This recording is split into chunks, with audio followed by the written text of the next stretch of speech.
अरे मैं हरिया, तू कहाँ है? मैं छत पे हूँ राजा। तो जरा नीचे आ जा।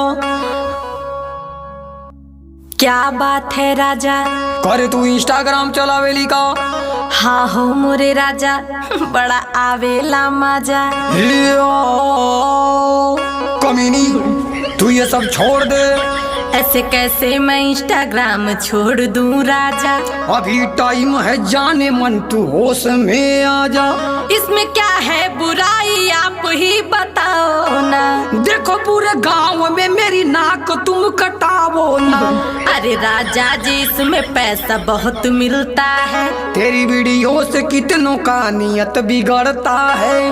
जो जैसा सोचता है सोचे, उसमें मैं क्या करूं? तू इंस्टाग्राम पे वीडियो बनावल बंद करूं। देखा राजा, एमे फिल्टर बहुत कम